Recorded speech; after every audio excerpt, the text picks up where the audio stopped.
U.S. Outpost 31, Antarctica. A research station completely isolated for 1,000 miles. Its inhabitants, 12 researchers and a few dogs. But something else hides among them. An alien being that can shapeshift into any living thing by assimilating the host. Nobody is safe. Everyone is potentially a monster. And paranoia runs rampant in one of the greatest cult classics of all time, John Carpenter's The Thing. I'm Connor Eyzaguirre. And I'm Austin Johnson. And it's time for Filmgazm.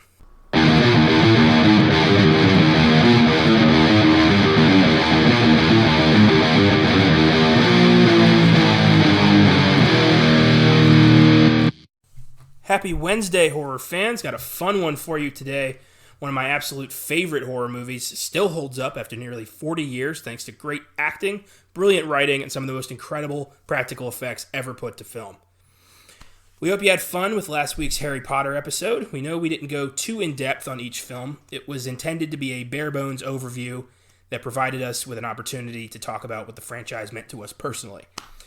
And we'll probably do, Harry Potter updates here and there for the remainder of this podcast. Because it will be a part of pop culture forever. Yeah. But if you wanted more, sorry. But, we do what we can. In just a few weeks, Weird Shit Wednesday will be upon us yet again for our 45th episode. We could have done a celebration of classic Christmas movies or something holiday-related, but we don't play by the rules here at Filmgazm. So we're doing a spotlight on two films that very nearly destroyed one of the most profitable superhero franchises of all time. 1995's Batman Forever and 1997's Batman and Robin. The campy as fuck, incredibly dated, horribly acted, and even more horribly written Batman films directed by Joel Schumacher. Hear the story of how these monstrosities came into being and the planned sequel that never was. So many interesting stories surround these two movies. From the feud between Jim Carrey and Tommy Lee Jones to the rumor that George Clooney still gives fans their money back if they request it. Tune in to hear Austin and I kick some serious ice. It's going to be fun. Oh, yes. Lots of shit talking. Yeah. Oh, my God. Two of the worst superhero movies ever made. Killed Batman for 10 years. Oh. Until, a young Christopher Nolan came along. Yeah. He had to, prove himself so perfectly. That movie couldn't be okay. Batman Begins had to be incredible. Yeah. For this to work. Yeah. And thank God it was. Oh, man. Before we break into this week's horror flick, let's get into the rewind, where we look into past episodes in search of updates. I've only got one for you today, but it's a funny little fan theory I found regarding episode 40, Harry Potter. And it does have to do with the holidays. The theory explains that in the Harry Potter universe, Santa Claus is a real wizard who has lived for centuries thanks to the power of the Philosopher's Stone, which he was able to create and use. He brings gifts to Muggle children using the Flu Network and an extension charm on his bag of toys. He enchants the magic sleigh and the reindeer, and he uses a time turner to deliver all the gifts in one night. Just thought that was funny and worth mentioning. What do you think about that? It's plausible. It's plausible, yeah. It's just goofy. In JK's world, it's plausible, yeah. Santa Claus is a wizard. Why the fuck not? Or wait, what's JK's real name? Joanne. Joanne. In Joanne's world, it's possible. Ah, yes. Yes. Kill the spell! Now, time for a film that could be considered John Carpenter's masterpiece, The Thing. What's your history with this film? The Thing. Let's tell a story. So, Connor and I used to work together, right? Of course, if you've listened to us before, you know that. We worked together at the Alamo Draft House in Stone Oak, San Antonio. And, we neither of us work there anymore, but thank Christ. There was a time, it was about a year, I guess, we worked there together. Mm-hmm. We're close to it. And we immediately found out this guy likes movies. And when you find that out, you kind of test the waters with one another. What does this guy like? What does he actually know? And we both threw stuff at each other. And we play the 6 Degrees game with each other, like, hey, man, to see if you can connect these two actors and stuff like that. And so, with that obviously comes movie recommendations and suggestions. And we were talking about, I don't know, I think we were talking about Halloween probably, Carpenter's Halloween, 78. And I was like, yeah, it's awesome, it's a classic. And then Connor immediately went to, The Thing, and I was like, man, I haven't seen that one. And he he looked at me this is the only time he's ever looked at me like that, like, dude, the fuck are you doing? It was okay that I hadn't seen Assault on Precinct 13, because that's understandable. The Thing is an undisputed horror icon. Yeah. Maybe the best monster movie of all time. Maybe. Argument can be made. Probably. What's better? I don't know. Don't know. They don't make them like this anymore. Clearly. Christ Almighty. Yeah, we're gonna get into this later, but I saw this movie the first time when I was 22 years old, and that's ridiculous. That's really upsetting. That I didn't see it like when I was a kid, because it would have changed my fucking life. Yep. But it did now, it did now. And I was telling Connor before we started recording, I was like, man, because I watched this a couple nights ago and then I watched it again today, because I love it now, and it's like 100% in my fucking wheelhouse. Like it's in me. I just inject that shit into my veins. You're welcome. I know. Thank you very much. You've done this time and time again. And you for me. Yeah. That's kind of part of the podcast too, is that we both are growing, and hopefully the listeners are watching things and growing as well, or just learning new things about something they already loved. And that's probably what we're going to be doing a lot today with The Thing, because it is a classic. Yeah. But yeah, I just want to point out that I've seen this only 5 times, I think, 5 or 6, one of those, and I adore it.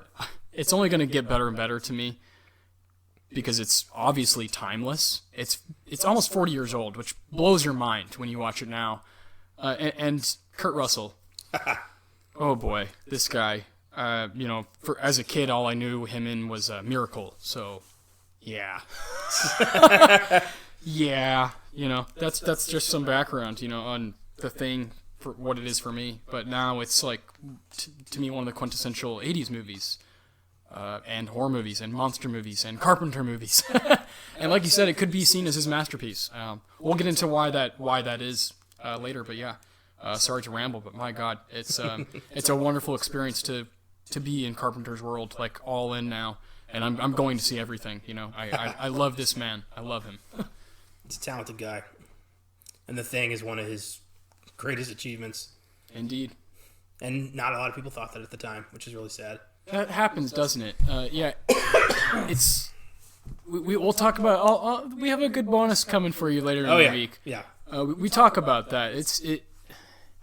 There's the like longevity that Carpenter movies have, where they kind of like age like wine. Yeah. They just get better because people don't quite catch on early on. He's ahead of his time. Yeah. So it takes it takes some time for people to understand what a classic is, and that's what The Thing is a classic. So yeah, for sure. Super excited to talk about it today. The Thing was one of the earliest horror films I ever saw, and my parents should not have shown me this movie. I was like 8 or 9 years old. Oh my goodness! They had forgotten. They hadn't seen it in like 20 years. They didn't know what they were doing. That happens a lot, yeah. And we had a tape. We had the VHS of The Thing, and they put it on.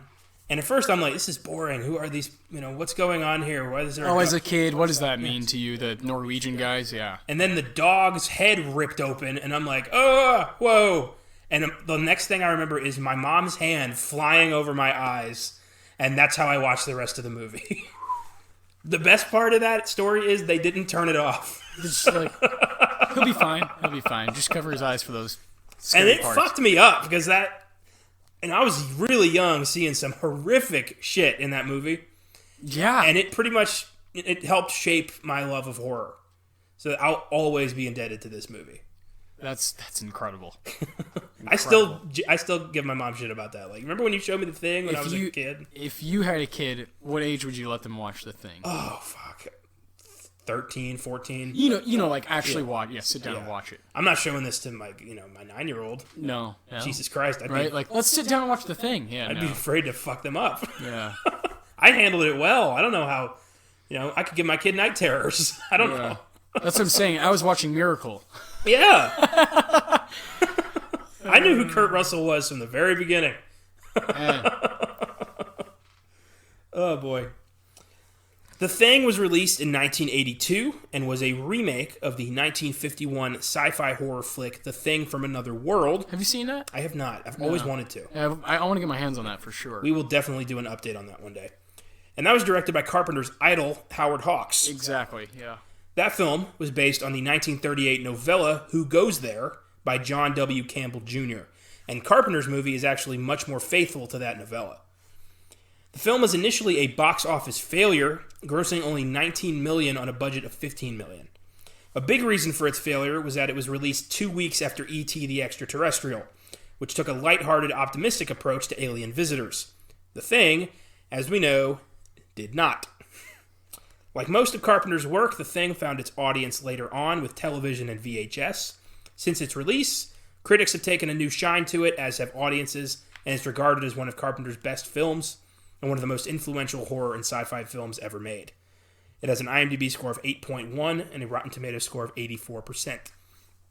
The film is directed by John Carpenter, who we've talked about before in our Halloween episode and our Assault on Precinct 13 bonus episode. He's the king of the cult classic, and he's had very few immediate hits. Almost all of his films were rediscovered later and became cult classics, like Escape from New York, They Live, The Fog, and of course The Thing.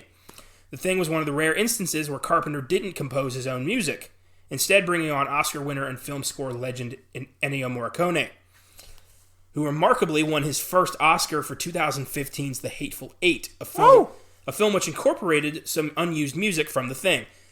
It's crazy. He won his first Oscar after getting the Lifetime Achievement Award. He was 88 years old. Incredible.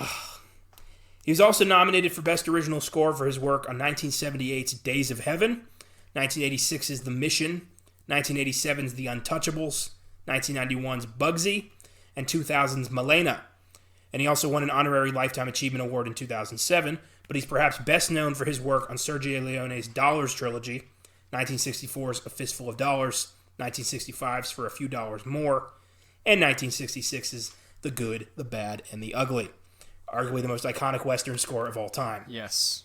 Morricone became synonymous with the spaghetti Western, thanks to Leone's work. He also did Once Upon a Time in the West, and a lot of other incredible movies. Morricone is a goddamn legend. There's so much work.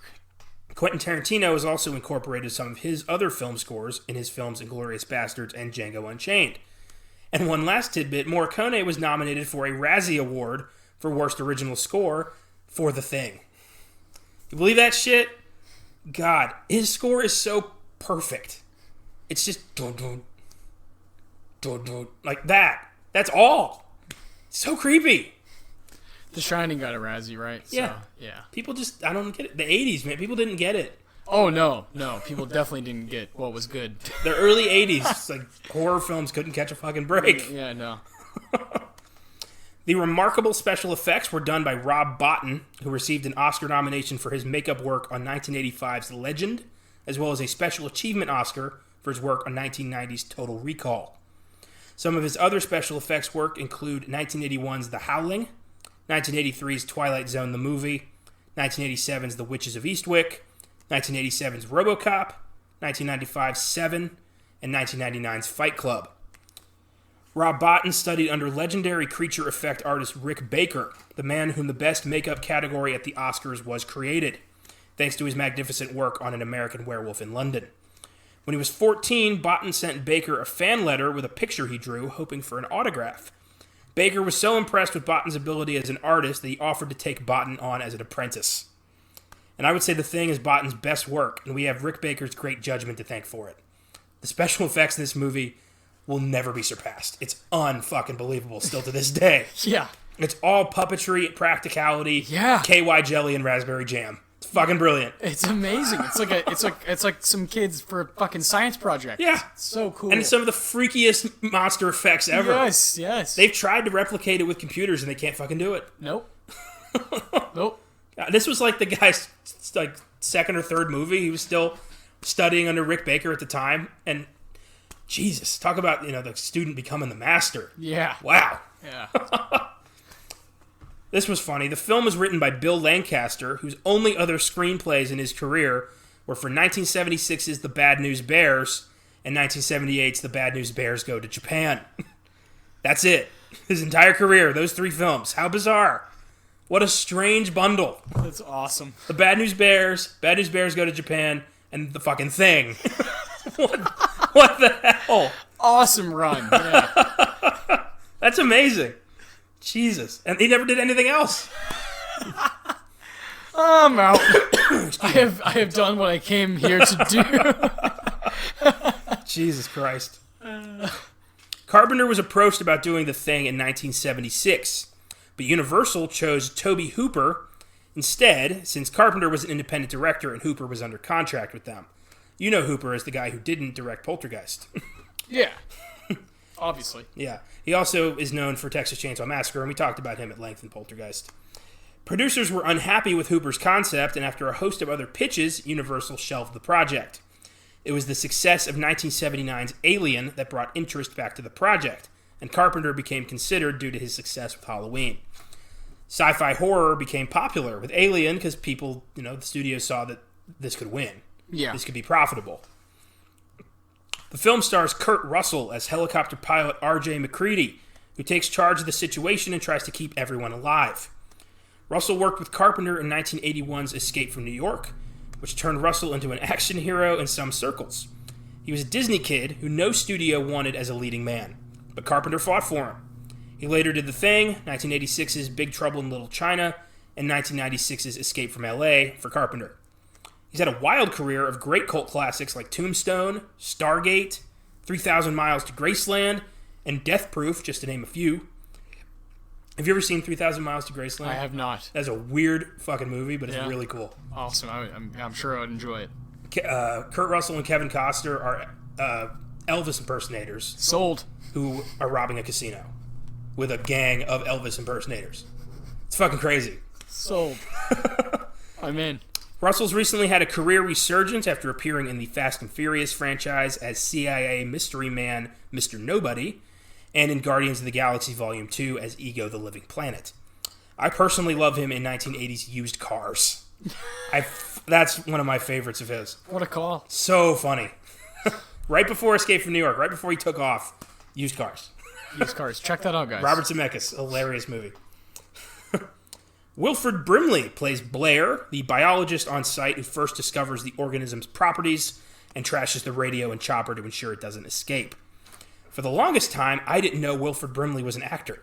I just knew him as the unofficial face of diabetes after he appeared in all of those commercials where he would announce that he had diabetes. Yes, as he would diabetes. pronounce it. Yeah, I haven't said diabetes in years because of this guy. It's always diabetes. But apart from that, Brimley has appeared in films like Tender Mercies, The Natural, Cocoon, and The Firm, just to name a few. So he's had a successful career, but he's always just been the fucking diabetes guy. Diabetes. And he's really good in this. Yes. That's the thing. Keith David is Childs, the confrontational mechanic who is very quick to assume McCready's a monster. David also appeared in They Live, Armageddon, and he's done a lot of voice work, including voicing Dr. Facilier in The Princess and the Frog and the U.S. President on Rick and Morty. Hey. Yeah. He's had a very successful career in voice work. He did voices in the Saints Row games. Oh, nice. Like he's found a niche. David Clennon is Palmer, the assistant mechanic / stoner who's handy for some one-liners. Clennon also appeared in The Right Stuff, Being There, Syriana, Flags of Our Fathers, and Gone Girl, just to name a few. And Palmer, what do you think of Palmer? Do I like him? No, but he's necessary, He calls some shit out that needs to be called out. Yeah. I think he's one of the few guys who realizes the gravity of the situation. He's just not letting it take him over. Yeah, trying to stay. That's great. Yeah, I didn't even realize it. That's great. But yeah, he is kind of a prick, though. Yeah. I mean, yeah. That's a good character, though. Yeah. Someone that you're kind of conflicted because you're like, I kind of like some of the decisions or things he's doing. You remember him. Yeah, exactly. T.K. Carter plays Knowles, the laid-back cook. He also appeared in Southern Comfort, Space Jam, and a lot of TV. You ever seen Southern Comfort? I've not. It's a crazy fucking movie. Yeah, I've heard, yeah. My uncle, one of his all-time favorites. We might have to do one. Oh, sweet. Yeah, no, I've heard I would really like it, so yeah. It's nuts. It reminded me a lot of Assault and Precinct. It's like Assault and Precinct 13 in the Bayou, basically. Yes. I love Knowles. Knowles is one of my favorite guys. Knowles. He's great. Yeah. I love when he's listening to the music and... Yeah, he just doesn't turn it down. His roller skates on. Thomas G. Waits plays Windows, the radio operator who has maybe the most grisly death in the movie. Yeah. We'll get there. Yeah. He had a recurring role on HBO's Oz, and he had an uncredited role in The Warriors, but he's done mostly bit parts for years. Love him in The Warriors. Love him. Can you dig it? Yes. So good. Yeah. Donald Moffat plays Gary, the commander of the station and a terrible fucking leader. Moffat appeared in The Right Stuff, The Bonfire of the Vanities, Regarding Henry, and Clear and Present Danger, among others. He died in 2018 at age 87 of a stroke. Gary is a fucking terrible leader. He never once does he feel like he's in charge. Well, right from the beginning, he, makes a decision, an executive decision to shoot the guy that's shooting at the dog, the Norwegian guy, and you're like, I don't totally know if that was the right call, So right away you're like, decision making, not, 5 out of 10. Richard Dysart is Copper, the medical doctor. Dysart appeared in Back to the Future Part 3, Pale Rider, Being There, Wall Street, and Todd McFarlane's animated Spawn series. He died in 2015 at age 86 of cancer. And this is the first time I've ever realized that he is the barbed wire salesman in Back to the Future Part 3. I was like, I couldn't fucking believe it. Like, 2 of my all-time favorite movies, and I never made that connection. How about that?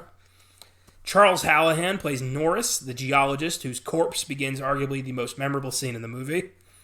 Hallahan also appeared in Dante's Peak, Pale Rider, Silkwood, Twilight Zone the movie, and the TV series Grace Under Fire. He died in 1997 at age 54 of a heart attack, which ironically is the fate that befalls him in this movie. Yes, it is. Well, kind of him. Yeah. It's weird how that goes down. Like, why is it faking a heart attack?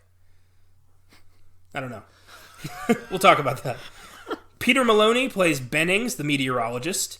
Maloney also appeared in Requiem for a Dream, Manhunter, JFK, The Crucible, Summer of Sam, and Thinner, among others. Dude's had a hell of a career. Jesus, resume. Some big stuff.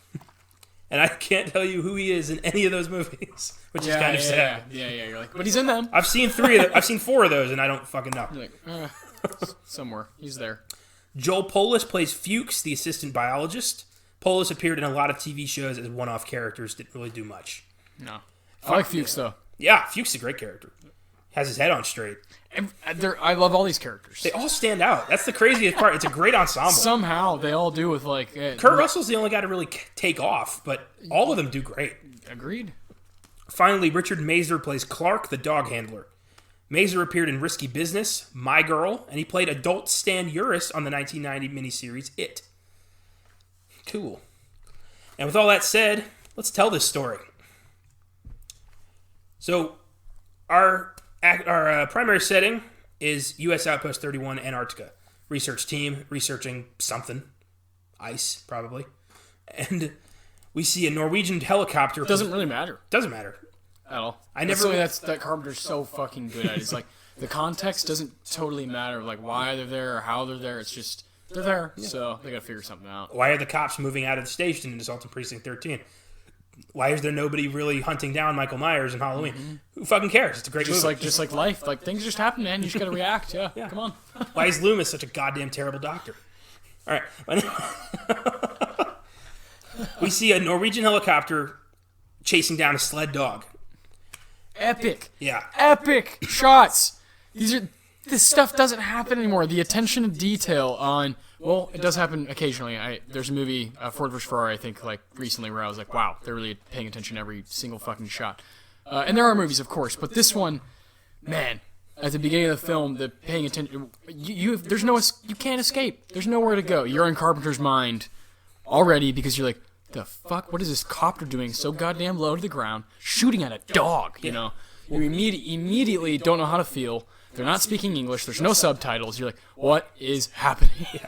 It's awesome. It's one of the best tone setters. But that's what he does. That's what he does. So the film is filmed primarily in British Columbia and sets in Hollywood. Yes. Yeah. Like, all the exterior shots are in British Columbia. Yeah. The man is like you said, he's the master of practicality. He's a genius of constructing things, and figuring out how to make things look amazing without spending a lot of money. Yeah, except for this movie where he went substantially over budget Well, yeah, what is it, 15? Yeah. That's still not crazy, you know? For the time, this was a big budget project for him. For Carpenter, for sure. I mean, he had just done Escape from New York for like $300,000. Yeah, for less than $1 million. That's a big jump. That's huge. That's huge. No, I agree. I just think in the big scheme of things, it's not like, you know. It's.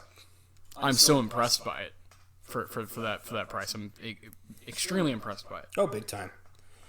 The Americans see the Norwegian chopper and they're like, "What the hell's going on there?" And the chopper lands. The dog runs over with them, and you just hear this guy screaming Norwegian. Yeah. And if you speak Norwegian, what he's yelling is something like, "Don't trust that. It's not a dog. It's something. We have to kill it." Like, he tells you the whole movie right there. It's pretty crazy. Oh, yeah. No, I looked it up. Yeah, I looked it up because, of course, people have figured this shit out online. That's, like, exactly what he's saying. He's not saying anything with really any depth. It's just, leave. Like, go. Like, get out of my way. I'm going to shoot this dog. You know, that's why he accidentally hit someone else. The chopper lands, and one of the guy accidentally blows up the chopper with a grenade, and he, like, goes to throw the grenade, he fucking drops it. What?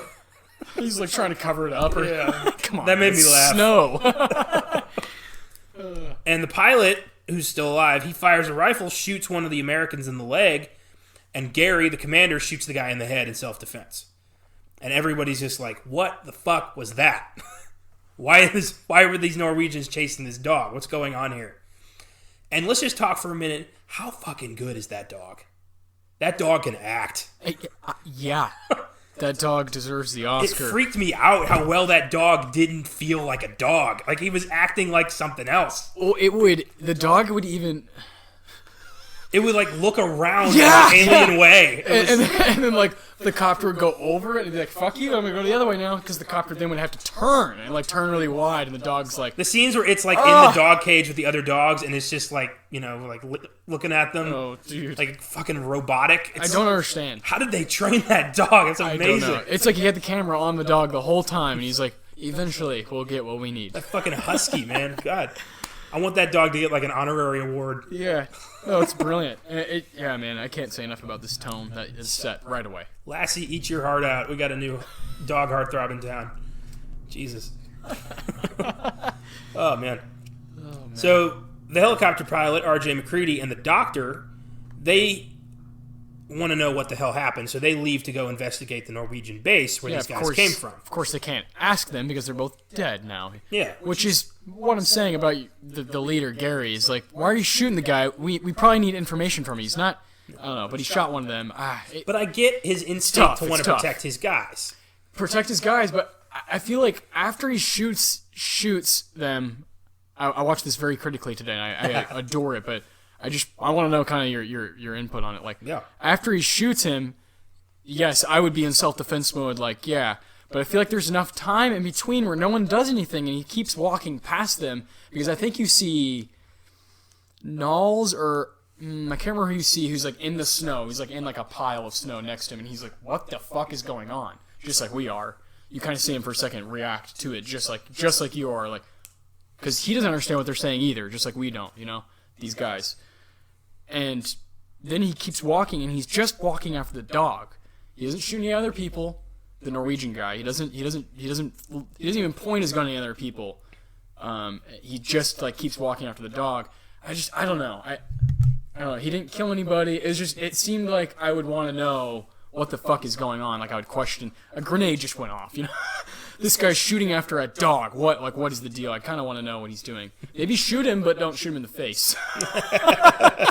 You know what I'm saying? I feel like I'd want to question him the best I can, even if he doesn't speak our language. Like, what are you talking about, man? Why are you trying to kill this dog? I don't know. I mean, it's obviously a pick and nit, but I get you. You know what I'm saying? And it's Gary. That's kind of his character. He's just not a good leader. We find that out, you know, as time goes. So he's not very good at making decisions. Yeah, and that's ultimately what it is. It's character progression and development without us really even knowing it. It's amazing. And I love that everybody just automatically goes to McCready. Like, there's no like discussion. Wouldn't really. you? Yeah, I'd go straight to Kurt Russell. Yeah. Yeah, me too. There's a whole bunch of unwritten backstory about him being like a Marine chopper pilot in Vietnam. Yeah. Saw some shit, and they all trust him implicitly from like some kind of like loyalty. But we don't know how long these guys have been here. Yeah. Like, you know, they're clearly close. And at one point, Null says, "It don't matter. You can be down here for 2 hours. It'll make a man mad." You know, like that's such a great line. Maybe we're at war with Norway. Because it's like early in the movie, there's so many things that are like happening, kind of put you into this like trance where you're like, you're here with these guys. Buckle in for an hour and 50 minutes. Buckle the fuck in. It's great. Setup is fucking brilliant. Yeah, I could ramble on for 2 hours just about the first 10 minutes of this movie. So McCready and Copper go to investigate the Norwegian base, and they find just charred ruins and dead people everywhere. And what they find, frightening scene. There's so many questions you have, and their big question is what the hell. We already have all these questions. Yeah, it just keeps piling on. Excuse me. What the hell happened here? And they find the burned remains of some kind of shape-shifted humanoid freaking creature with like 2 faces, and they don't know what the hell it is. So they bring it back. Dude, on like, the 300th viewing, I just want to be like, fucking leave it. Yeah. Don't pursue this, man. But I guess it wouldn't matter because the fucking dog's already there. True. So there's nothing they can do at this point. This can't have made it better. Couldn't have made it better, right? Yeah. 1, vicious alien monster, or 2. Well, it does for us though. Makes it a kick-ass movie.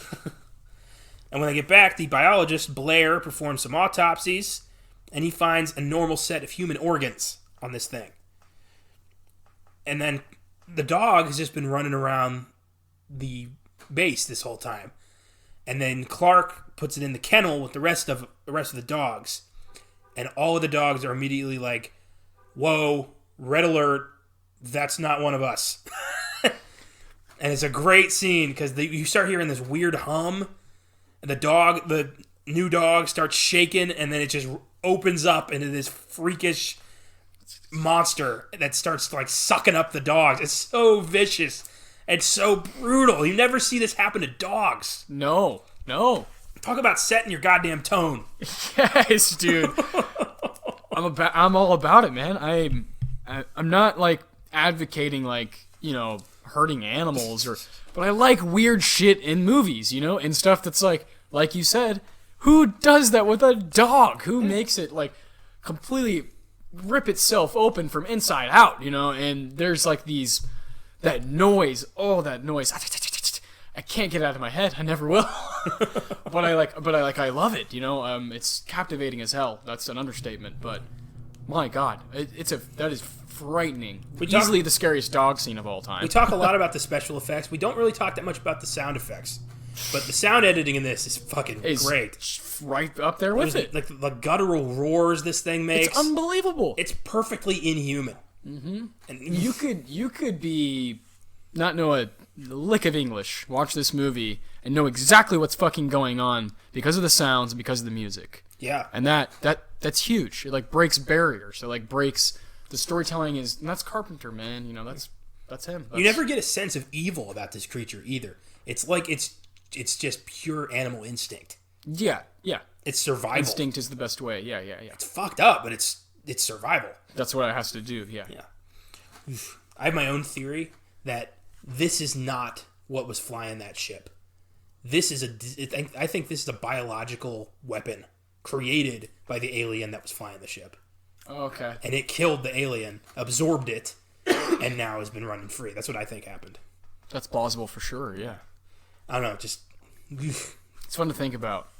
I think just the fact that this thing attacks on a molecular level, I feel like this was designed. Yeah, that's a good point. Yeah. That's a good point. It's almost like nothing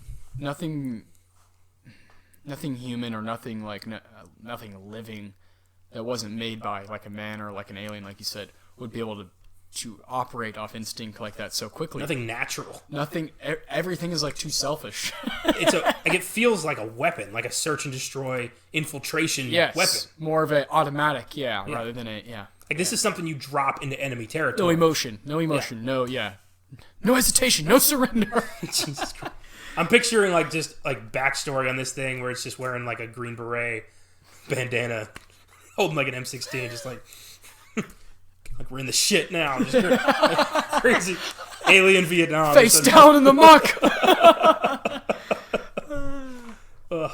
That's good. Well, there's not a literal connection to Vietnam. But anyway. gonna drink my coffee. So the alarm goes off because Clark walks in and sees the fucking dog monster eating his dogs. Yeah. And is like, ah, he freaks out. Clark does not react like a human right there. Because I would have been... Yeah, nobody screams. He's like, I think I'm just going to close the gate. Yeah. You fucking kidding me, man? I'm surprised he didn't start whistling and just walk away. Yeah. Fucking Clark, man. Not my department. Yeah. McCready, you got something here. Yeah. But the alarm gets the team going, and they're all like, what the hell's going on? And they go to find out. They see Clark just standing there, dumbstruck, and they look in the cage, and they see the swirly fucking tentacle alien monster. Childs has a flamethrower. It's like silly string from fucking hell, man. Yeah. Is what's going on right there. And he burns it. Oh, boy. Can you imagine being in that cage, in there, inside of that with those dogs? Oh, my God. Just the way the other dogs are reacting alone, they're just itching to get out of there. And you're like, it makes me kind of uncomfortable. It's a great metaphor for what's going to happen to them. Because the whole base is one big cage. Exactly. There's nowhere to go. They're trapped. They're locked in here with this thing. Mm-hmm. Yeah. Symbolism. Yeah, man. It's John Carpenter. So perfect. This guy knew exactly what he wanted to do with every frame of this movie. And that's so cool, because when you say the thing, you in your mind, and you and I as fans of it, and when you've seen it, someone who's seen it, you know exactly what we're talking about. You know exactly where your mind goes. Yeah. You can't explain it, you can't put your finger on it, but you know exactly what it is, and that's what Carpenter created. Oof. I want to know, why did they just have flamethrowers lying around? I mean, I don't know. That's not something that I think a lot of research stations just have on hand is a flamethrower. Several flamethrowers. I mean, I know it's really, really cold there, so I know they need heat quickly, but a flamethrower? I don't know if that's how they're warming up in the Arctic. No, it's not. That's what I'm saying. I'm trying to find a reason. Maybe they're just big Rick Dalton fans. I don't know. Well, yeah, that's it's a collector's item. Man. So Blair autopsies this new creature, and he quickly learns that whatever this thing is, it can imitate other life forms, perfectly, down to the molecule, to the point where you can't tell if this thing is human or not. Except for the eyes. You've read that theory? I have, yeah. Palmer has no light in his eyes. Yeah. I that's how I kind of go about it. It's cool, after you've seen this a whole bunch of times, you remember who's human and who's not. It's cool to watch the performances of who's not human and see if you can find little cracks in their armor. And most of the time you fucking can't. That's the scariest part. You're still wait a minute, who? Yeah, sometimes you forget, who is it? Because there's enough characters for you to kind of get a little bit lost. Oh shit, yeah, I forgot about, It's great. It's great. Hasn't a guy done that, in Pulp Fiction or something? I don't know. Tarantino kind of does that. What do you mean? With his characters, where you kind of get lost in... There's so many, but so few. Yeah. Where you're kind... Well, that's the power of a good ensemble. Everyone's so important. Yeah, I don't know. That kind of writing is just different, Oh, very true. Very true. Carpenter's fucking great at that. Oh, jeez. Yeah. Excuse me. Sorry, I have a cold. Yeah, we're all good. Talking about the thing. Perfect. Yeah, if you can say 10 words in a Carpenter film, but might have one of the most impactful roles of your career. Yeah. So extremely. No small parts. Exactly. Everything matters. And that, and again, that's that's Tarantino. That's these guys. It's like a cycle. These guys that like each other and respect each other's work. Tarantino looks up to him, and it shows. So they go over the data from the Norwegian site, and they see that they found something in the ice. Some kind of they excavated something. So they go out. They fly out to the McCready and I think one other guy. They fly out to the site, and they find a partially buried alien spacecraft, a giant UFO, and nobody reacts to it, which kind of bothered me. If you found that in the ice, acknowledge that you found that in the ice. I would. Acknowledge that you have proof that alien life exists, and it is vicious. Guys, we need to document this shit. Yeah, that's what I'd be doing. Ooh. And they find a smaller human-sized dig site, which means that the Norwegians found the ship and they found the pilot. And the pilot woke up. So creepy, man. And that Norris estimates that the ship has likely been in the ice for 100,000 years at least. Jesus. And at the beginning of the movie, you see this thing crash into a primordial Earth, which is pretty cool. It is awesome. Blair grows paranoid that the creature, if given enough time, could take over the entire planet in like 24 hours. Awesome scene. Yeah, just the computer image. Yes. The generation. Awesome stuff. Probability that one or two team members is infected, like 65%. Exactly. Oh, God. So Really, simple, but so effective. just really incredible. Yeah, telling you what you kind of already know, but in such a cool way on the computer. We didn't talk about one of my favorite parts of the movie at the beginning. Yeah. Is when Kurt Russell's playing Chess Wizard. Yeah. And he has his whiskey and he's Cheating bitch. he pours it into it because I think about that kind of stuff a lot in movies because I'm thinking like, man, what was that decision? Like they made that decision for that character, Kurt Russell, to be playing a chess game on the computer, and it makes you feel like I kind of relate to him because that's what I would be doing if I was in this situation. I'd be like, what kind of game can I play? What can I do to like pass the time? What can I get better at? What can I compete? Is there anything? And Chess Wizard, that'd be perfect to like consume your time, like consume you. And I just like I love that because you get a feel for him. You're like, oh, this guy obviously drinks.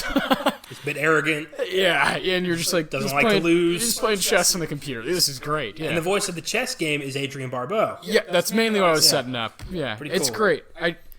These plot summaries don't have every little bit, and we do our best. But yeah, I just want to point that out before we get going again. It's a very funny scene. Oh, yeah. So, Blair decides to take matters into his own hands, and he sabotages the helicopter and all the vehicles, kills all the dogs that are still alive, and destroys the radio. He cuts them off from society because they have to kill this thing or it's going to kill the entire planet. And the team imprisons him in a tool shed. It's kind of cold considering like it's below freezing out there. Yeah, like he could die. Yeah, But they're just like, fuck it, he's dangerous. he's lost his mind. And the dead, malformed, the creature that's dead, it comes back to life. And that's such a freaky scene. You just see it moving under the blanket. Oh, I forgot about that. This most recent viewing. And I was like, whoa. That's powerful. Yeah. That you see something that you kind of forget about. Yeah. Like, oh, shit. Bennings, no. And it starts eating Bennings. And Windows walks in on it and sees Bennings just getting, like, sucked into this ravaged creature. He's covered in muck. He's got the slithery tentacles on him. It's vicious. And he goes and gets McCready, and they find Bennings half formed in the snow, where he looks just like him, but he's got like a big old alien hand. Yep. And he just does this freaky roar at them, and they burn him alive. So that's one That's dead. not Bennings. No. Bennings is dead. Copper suggests that in order to determine who is infected and who's not, they have a blood test. They compare everybody's blood to this uncontaminated blood that they have in storage, but then they go to get the blood and they find that it's been destroyed. The blood's been ripped apart. And the men immediately think it's Gary because he has the only key. And they lose faith in him immediately. Man, that scene is so cool when they're figuring out the key situation. They all just start turning on each other immediately. Well, and of course, Kurt Russell's like trying to be like even keeled, and he's like, "Who has the keys? Who could possibly get in?" He's like, "Well, I have the key." I only give them to him when he asks for them. Yeah. He's like, but I always give them back. Am I watching Clue right now? Yeah, it's amazing, dude. Amazing. It's crazy how they all just immediately go straight to every man for himself. Yeah. Because there's no way to trust They, anybody. too, are like, I need to survive. Yeah. Yeah. Crazy.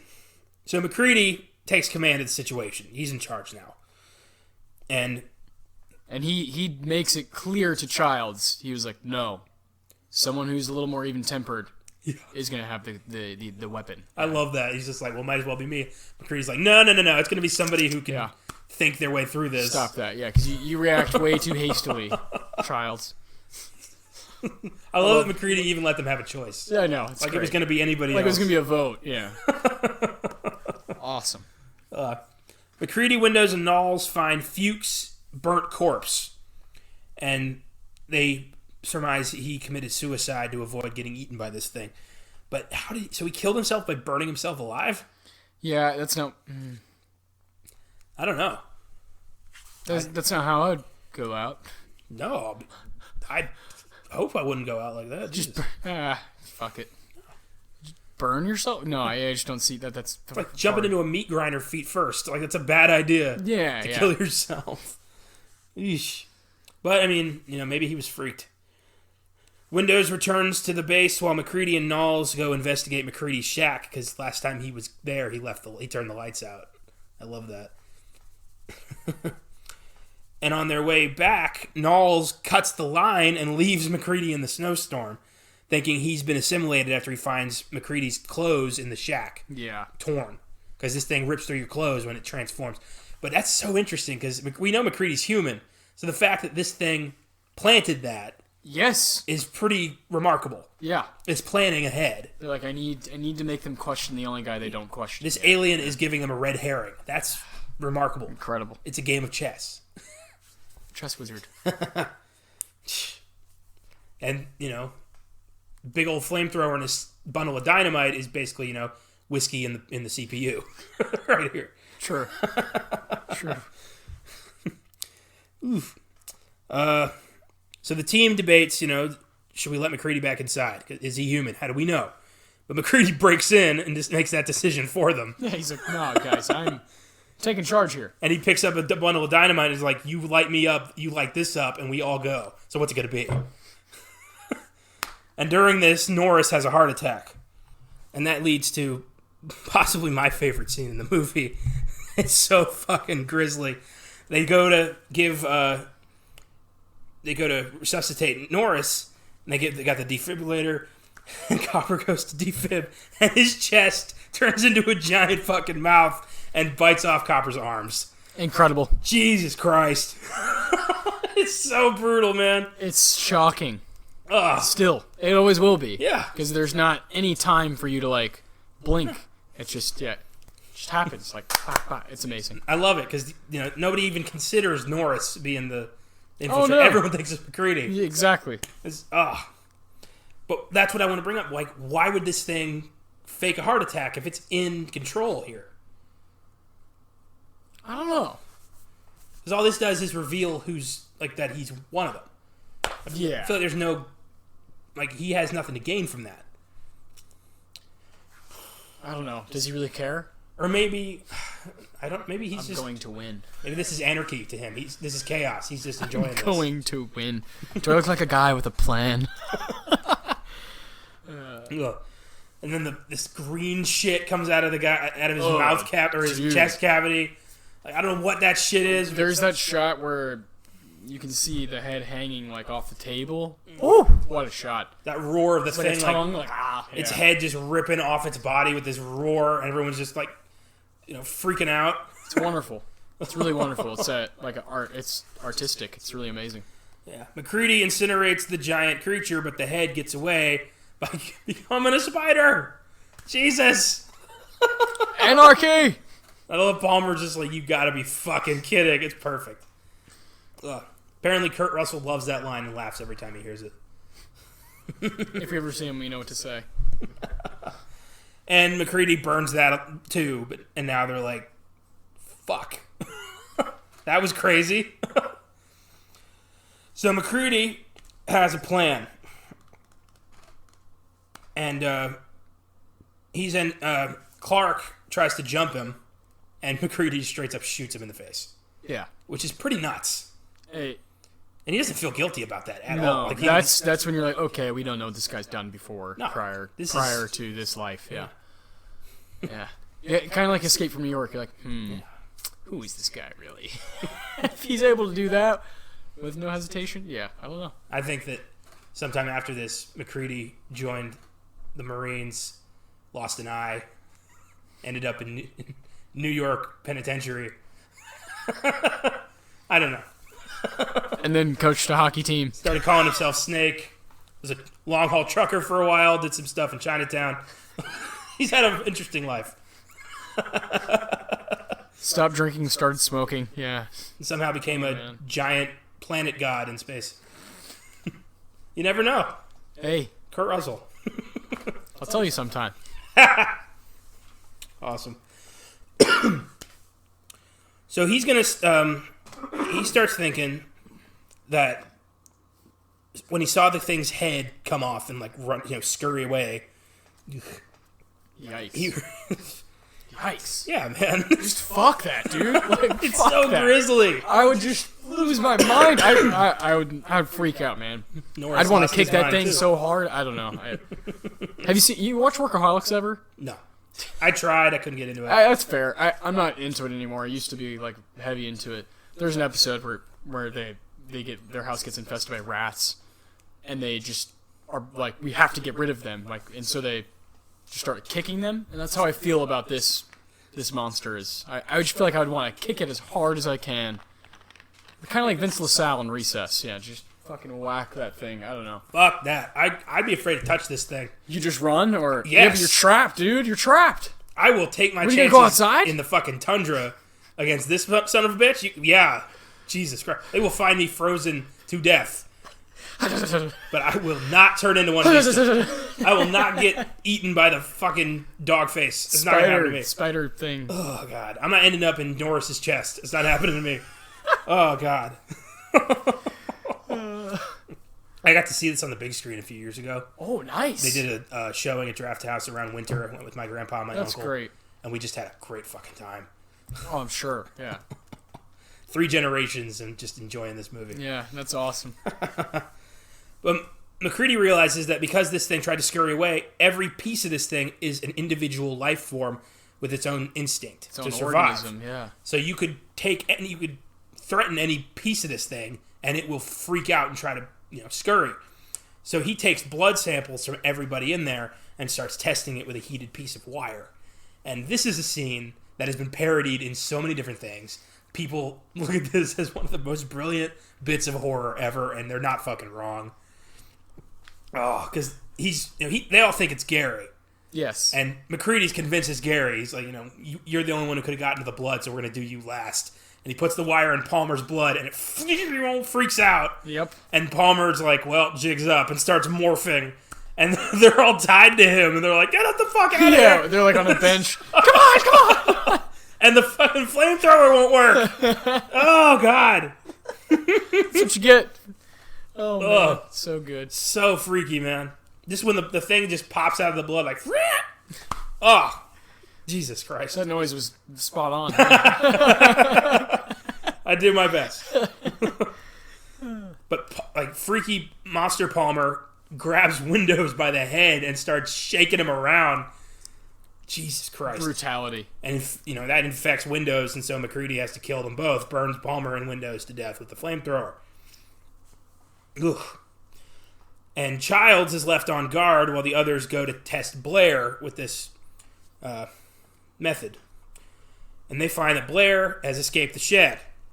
And he's been using vehicle components to assemble a spacecraft. Genius. That's exactly what I would have been doing, I think. Yeah. Like, all right. Which These guys are distracted as fuck. We got some cool stuff around here. Makes you wonder, how long has Blair been one of these things? Oh, the whole man. movie? Like the whole times? Since he was doing the autopsy?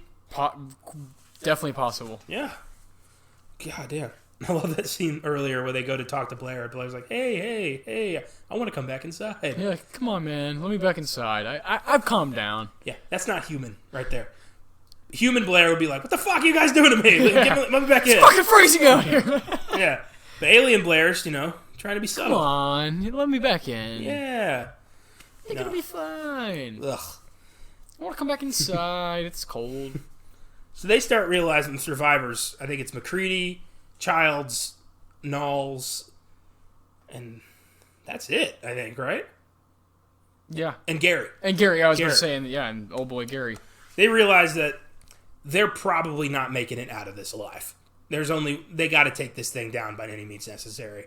And that means that sacrificing themselves is kind of the only option. Yeah. And when they go back, Childs is gone, and the power generator is destroyed.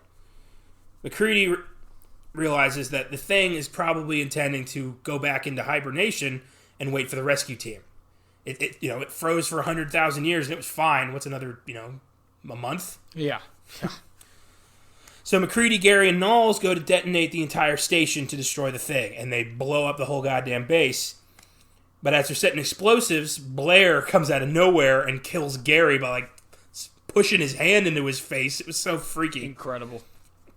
And Knowles vanishes too. Blair transforms into a giant creature, destroys the detonator, but MacReady triggers the explosive using a stick of dynamite with a great, last one-liner. The thing roars at him, and MacReady just goes, "Yeah, fuck you too," and chucks the dynamite at him. God damn. Blows up Blair thing, and MacReady survives it, and he just goes and sits as the station burns, and what do you know? Childs comes back, saying he got lost in the storm, and he's exhausted, and, they're both like, well, this is it. And Childs says, what should we do? And MacReady says, why don't we just sit here for a while and see what happens? As everything's burning around them, he passes Childs a drink. Childs drinks it, and they both just kind of sit there. And that's the end of the movie. It's ambiguous. You don't know who's human and who's not. Yep.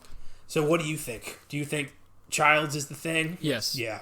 I do. You can see in his eyes, I think. No breath either. And I think that he's... Yeah, I think that's gasoline, not scotch. Yeah. Yeah. That's why MacReady has that small smile. Exactly. Yeah. Yeah, I'm glad we both are on the same page. Yeah. I think it's not obvious, but I think it's it's there. I think it's there, and it's there the whole movie. The eye thing, I think, is very real. And you're like, well, why would they not notice that? It's like, is that what you'd be looking for if you were in this freezing fucking place, freaking out? No, Yeah. This movie's incredibly humane, the way they respond to each other, the way they act.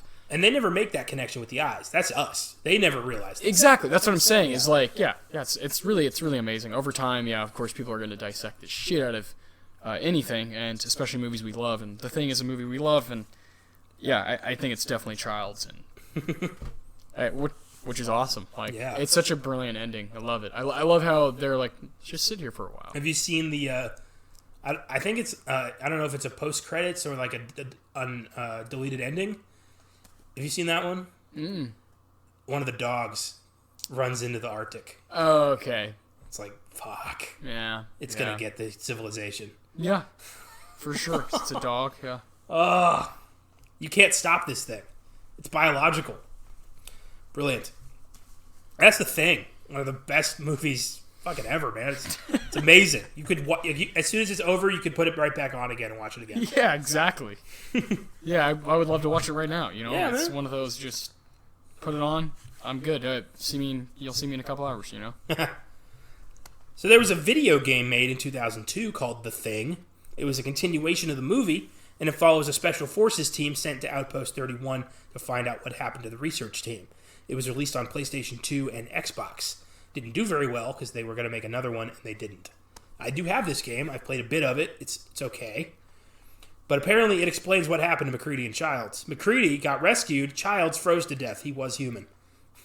And apparently this is canon, so that's a bummer. How about that? Yeah. There was a prequel film made in 2011, also called The Thing, that told the story of the Norwegian research team that found the alien in the ice. The film stars Mary Elizabeth Winstead, Joel Edgerton, Eric Christian Olsen, and Adewale Akinoye Agbaje. It was panned for using poor CGI instead of practical effects. It has an IMDb score of 6.2 and a Rotten Tomatoes score of 35%. I have seen this. It's fucking god-awful. Yep. Because you can't replicate a movie like this with computers.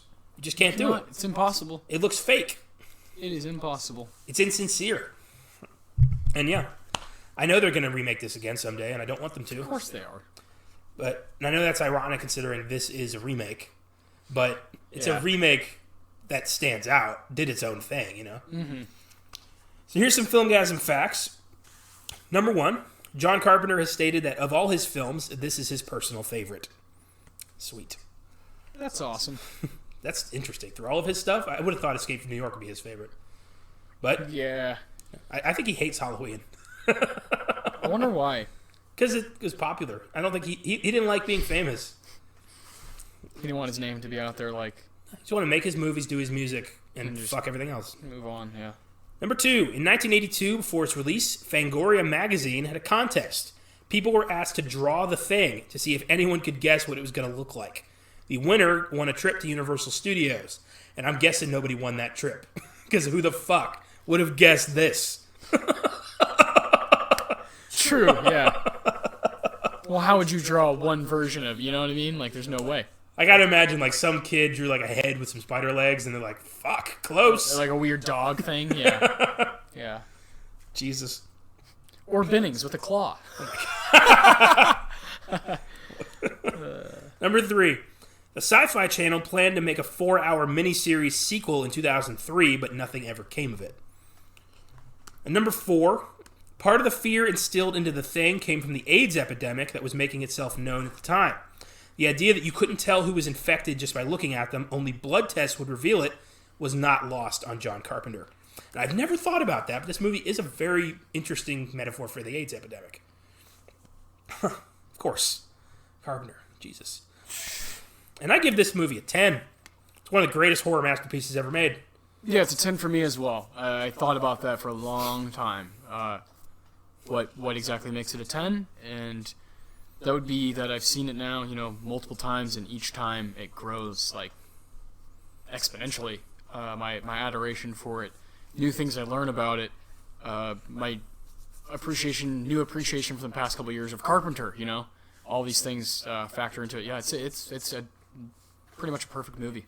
Right on. So, yeah, and again, it's so cool to have like a horror movie, in that regard. Yeah. It's just perfect. I have no problem saying that. It's endlessly rewatchable, and it's just so unique, so fascinating, so enjoyable, and Yes. it's ambiguous. Like you can, the ending, like you can take it any way. You can take anything any way you want. It all works. Yeah.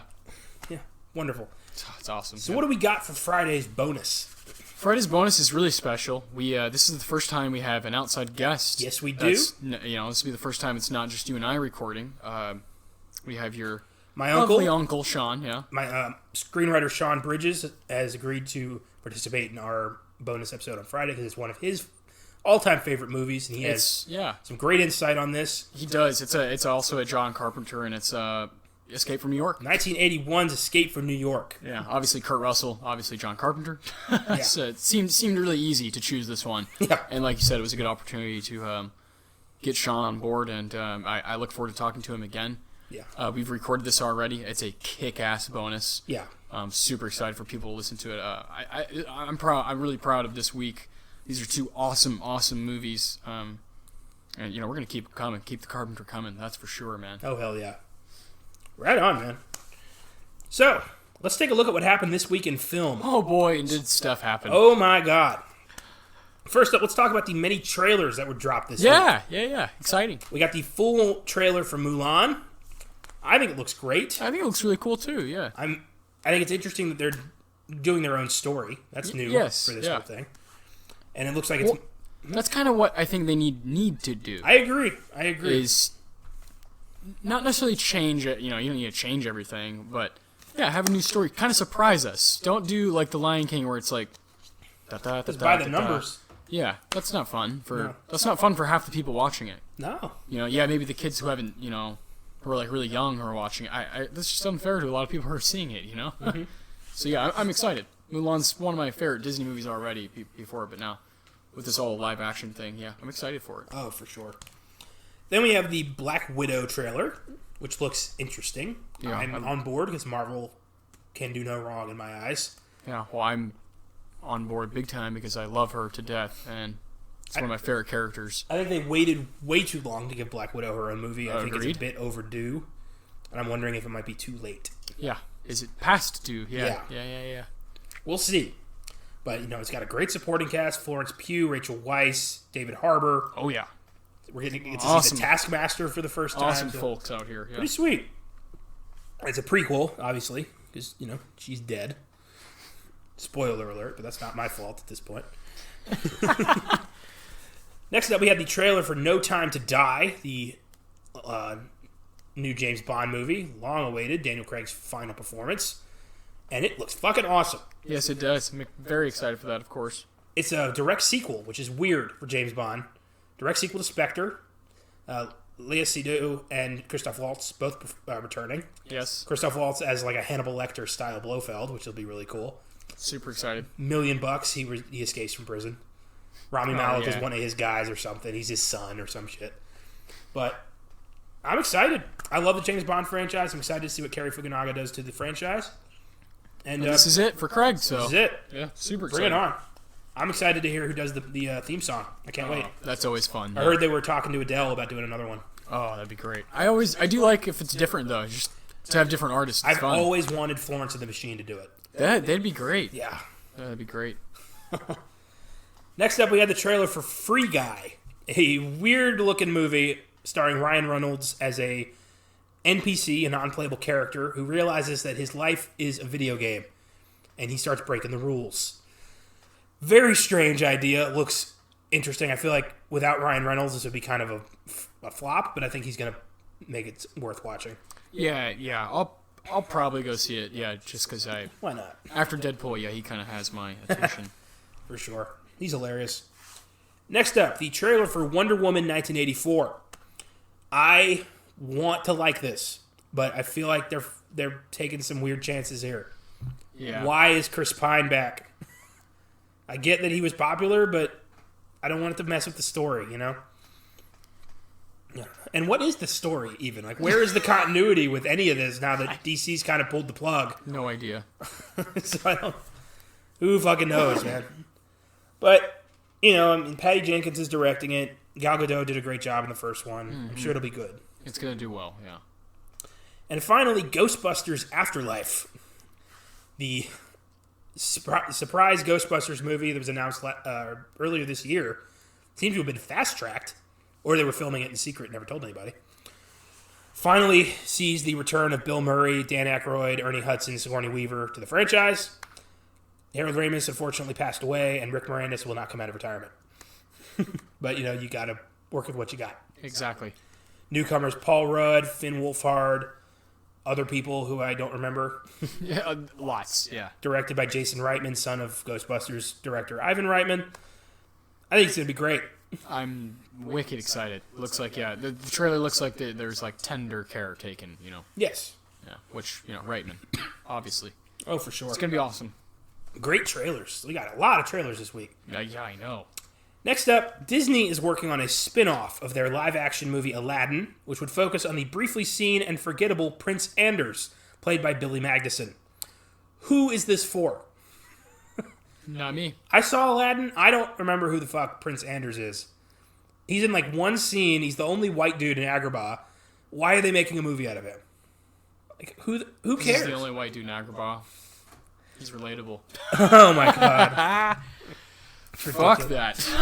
Oh my god. Not every idea What is a waste a good of one. money. What a waste of energy. Yeah. Whoever's writing that, write something else. Christ. Next up, Stephen Graham has joined the cast of Venom 2 in an undisclosed role. I love Stephen Graham. Mm-hmm. Fucking great. Mm-hmm. We both do. Yeah. He was most recently in The Irishman as a... what was his name? I don't remember his name. There's so many people in that. And obviously we just watched it. It was not too long Tony ago. something. Fuck it. Well, I'm sure he'll be great. I wonder who he's going to play. Probably some kind of street tough. Billy Bremner. George Miller has announced that his next project will be a follow-up to 2015's Mad Max Fury Road, currently titled Mad Max The Wasteland. Hey. It's supposed to be a prequel. And I'll believe it when I see it, because he's been talking about this for years. Yeah, same. Took him 40 years to get Fury Road off the ground, so we'll see. Joe Johnston is being courted to direct a remake of Honey, I Shrunk the Kids, currently titled Shrunk, and starring Josh Gad. Joe Johnston directed the original movie. And I don't care for this. Neither do I. I don't like Josh Gad. I find him annoying. I think he's extremely annoying. Yeah. And I don't want to see a remake of Honey, I Shrunk the Kids. Neither do I. The original hasn't aged all that well. Yeah, again, waste of energy. Whoever's writing this, write something else. Didn't those people ever have a realization where they're like, I am just part of the problem? Oh, yeah, but then they see that paycheck and they're like, fuck, I I gotta feel like pay writers rent. don't see that paycheck very often. For these movies, I don't know. I don't know. I don't know. I don't think anybody does write these movies. I think they just throw keywords into a machine and they shit out a script. That's how it feels anyway.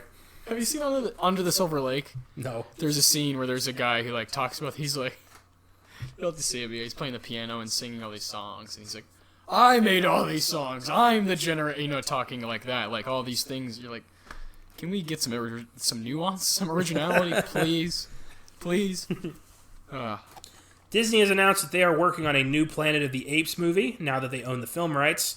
No word yet on whether it'll be a continuation of the Caesar trilogy or its own entity. I would bet it's its own entity. Mm-hmm. But, that's a profitable franchise. Of course, Disney's going to pursue that. And who knows, maybe it'll be good. Yeah, they've done some cool stuff. Yeah. So finally, the Golden Globe nominations were announced. Indeed. And we're going to read off the entire list of film nominees. Not TV, though, because fuck them.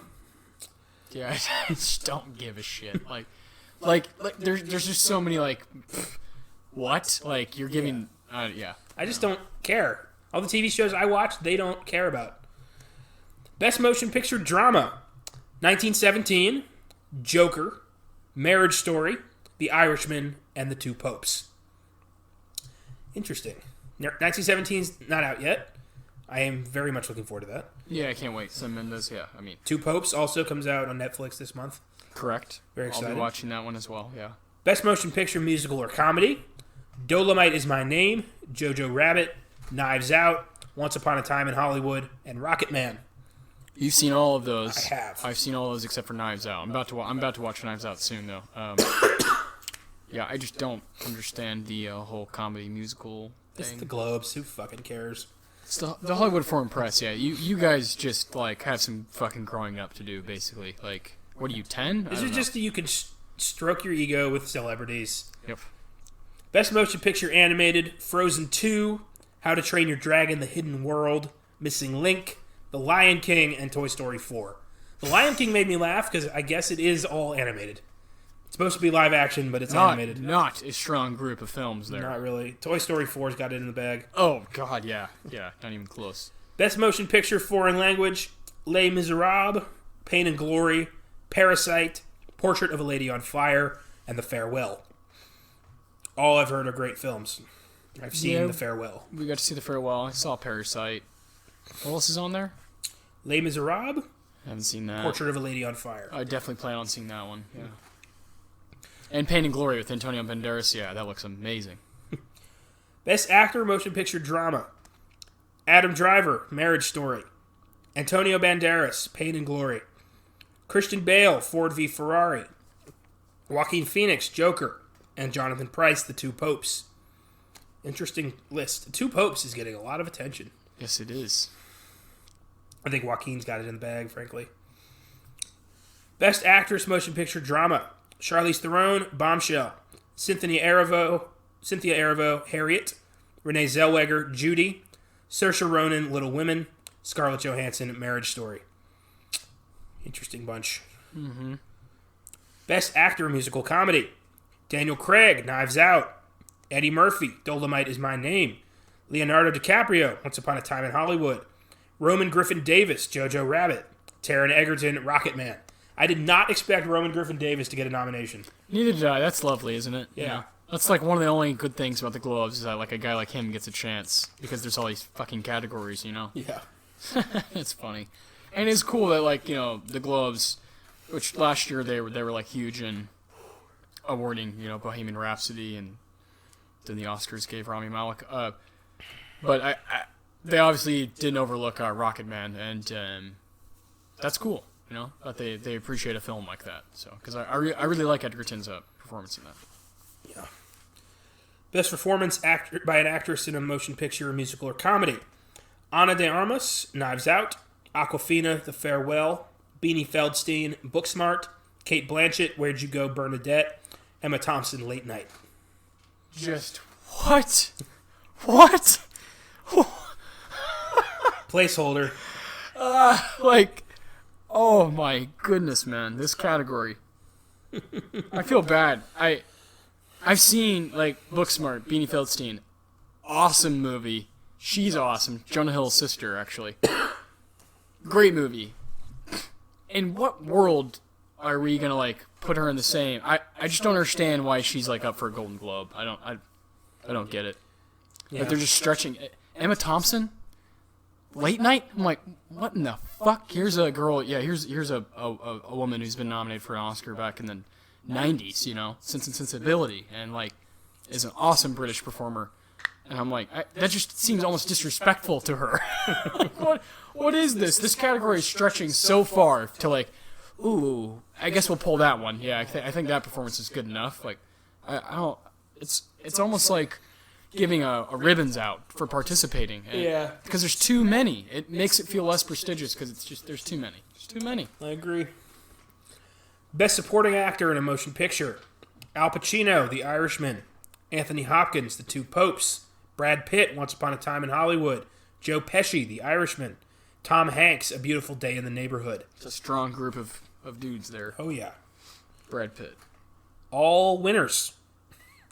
Brad Pitt did win an Oscar for producing 12 Years a Slave, so he does count. Yes, he does. All winners. Best Supporting Actress: Annette Bening, The Report; Jennifer Lopez, Hustlers; Kathy Bates, Richard Jewell; Laura Dern, Marriage Story; Margot Robbie, Bombshell. Nice group right there, too. Seems kind of weak to me. J-Lo? Really? You haven't even seen Hustlers. Yeah, but I fucking hate her. Oh, man. You guys, Hustlers. She's unbelievable in Hustlers, yeah. I don't like her either. I've never seen... I like Enough, also, but, yeah, Hustlers is an awesome I despise movie. her as a person. That's fine. Me too. Yeah, I don't like... there's plenty of people I don't like in Hollywood. Best Director: Bong Joon-ho, Parasite; Martin Scorsese, The Irishman; Quentin Tarantino, Once Upon a Time in Hollywood; Sam Mendes, 1917; Todd Phillips, Joker. That is anyone's game, frankly. I agreed. Best Screenplay: Marriage Story, Noah Baumbach; Once Upon a Time in Hollywood, Quentin Tarantino; Parasite, Bong Joon-ho; The Irishman, Steven Zaillian; The Two Popes, Anthony McCartan. Best Original Song: Beautiful Ghosts from Cats; Into the Unknown from Frozen 2; Stand Up from Harriet; Spirit from The Lion King; and I'm Gonna Love Me Again from Rocket Man. I really hope Rocket Man takes it. Yeah, man. Please. And finally, Best Original Score: 1917, Thomas Newman; Little Women, Alexandre Desplat; Marriage Story, Randy Newman; Motherless Brooklyn, Daniel Pemberton; and Joker, Hildur Guðnadóttir, Icelandic name. So that's the nominees for the movie categories of the Golden Globes. I'm gonna watch them, but as always, I'm not really gonna give a fuck. Yeah. I'm an Oscar guy. Me too. We're movie guys. Yeah, for sure. And we want things to be represented and respected. Thanks for listening, guys. Hope you enjoyed The Thing. Feel free to send us some feedback. Follow us on our social media: Facebook, Twitter, Instagram. Subscribe on iTunes. And really, the best thing you can do is just tell people about it. Spread the good word. Preach it far and wide. Yeah. Next week, we're tackling a Christmas horror classic from cult director Joe Dante, 1984's Gremlins. Woo! A race of freaky little creatures takes over a small town around Christmas, and only Billy Peltzer and his faithful pet Mogwai Gizmo can stop them. Perfect horror flick for the holidays. Don't miss it. And until then, please don't unearth any ancient aliens from a frozen slumber, and try to stay human as long as possible.